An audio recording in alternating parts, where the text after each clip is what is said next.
kami tidak akan biarkan kebenaran dikubur bersamanya.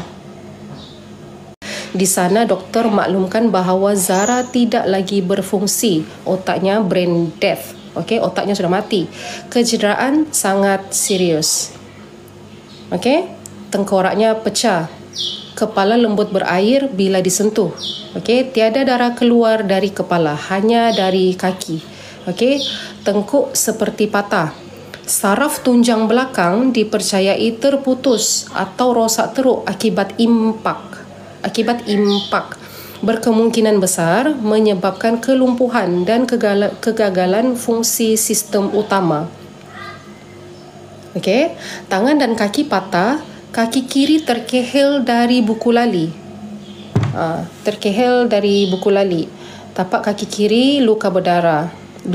Terbelah dan berdarah. Organ dalaman gagal, jantung membengkak. Okey. Doktor turut memaklumkan kemungkinan besar berlaku pendarahan dalaman dipercayai akibat arteri utama di bahagian pinggang terputus. Walau bagaimanapun, tiada darah keluar secara luaran, darah yang berkumpul dalam rongga dalaman sehingga menyebabkan kegagalan organ dan pembekakan jantung. Ya. Saya pun tak sanggup sebenarnya saya tak sanggup mau baca balik ini. Ini hanyalah kronologi pembacaan daripada media-media sosial yang telah berlegar di ini. Ya. Ada yang mahu saya sambung? Ya, jangan ada yang marah. Ya, jangan ada yang marah. Ya Allah Tuhanku. Kita nak marah-marah ya, Okey. Doktor sahkan, okey, kalau hidup pun Zara akan kekal seperti mayat. Okey. Nombor 6, cubaan pengetua sekat laporan polis di hospital, Khamis 17 Julai 2025. Semasa di hospital, pengetua sekolah telah memujuk ibu kandung Zara agar tidak membuat laporan polis dengan alasan tak perlu puan buat laporan, sekolah dah buat. Dia kata begitu. Okey. Ibu masih dalam keadaan trauma, tidak stabil emosi dan pengetua mengambil kesempatan situasi itu untuk menekan ibu secara halus. Okey. Namun begitu, selepas waris kedua tiba dari KL pada hari yang sama, Khamis, okey, waris akhirnya mengambil keputusan untuk buat laporan polis pertama secara rasmi. Okey. Ya. Nombor 7. Keputusan henti mesin oksigen. Okey. Pada jam 4.30 petang, doktor memanggil ibu dan saya untuk berbincang. Kami akhirnya bersetuju menghentikan mesin pernafasan Zara. Okey. Nurse tanya. Okey, ini nurse tanya ya. Nurse tanya, "Boleh kami teruskan ke puan?" Saya hanya mampu menangis.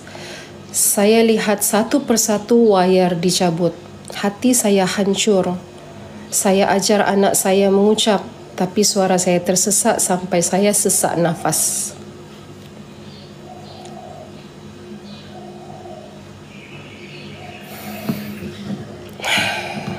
Baik. Saya sambung ya. Nombor 8. Sikap sekolah dan pengakuan Menteri Pendidikan. Beberapa guru sekolah dan pegawai JPN hadir ke hospital, tapi semuanya diam. Seorang guru berkata, "Kami guru sesi pagi, kami tiada di tempat kejadian." Okey. Namun, warden yang menghubungi ibu memang berada di asrama waktu kejadian itu. Ada bersama dalam wad melawat. Warden yang menghubungi ibu arwah itu ada di dalam wad ya. Tetapi memilih untuk berdiam diri apabila saya bertanya. Kebanyakan guru-guru yang datang melawat lebih kepada mengambil gambar arwah terbaring di katil berbanding untuk menenangkan waris.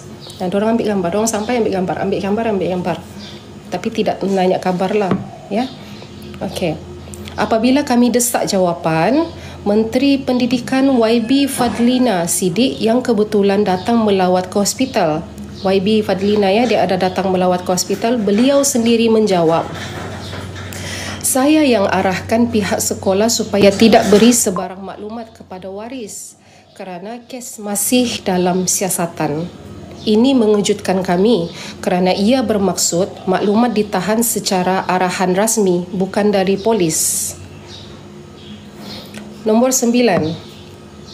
Cadangan sekolah yang tidak wajar.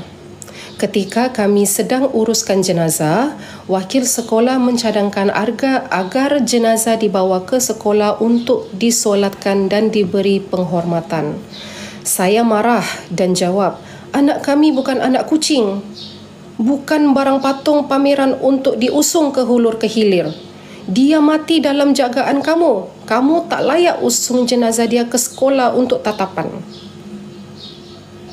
Baik, nombor 10. Urusan jenazah dan pengebumian. Kami putuskan mandi jenazah Zara di hospital, solat jenazah di hospital, bawa pulang ke kampung malam itu juga. Solat sekali lagi di kampung dan dikebumikan sekitar jam 11 malam. Walaupun pada awalnya ibu kandung berat untuk kebumikan malam itu kerana masih tak puas menatap wajah anaknya. Okey, saya pujuk ibu kandungnya agar redha. Barulah ibu merelakan. Jenazah Zara sangat lembut, wajahnya bersih, tersenyum. Kami tahan air mata saat mandikan dan kafankan dia. Kami mahu dia pergi dalam damai. Kami redha, tapi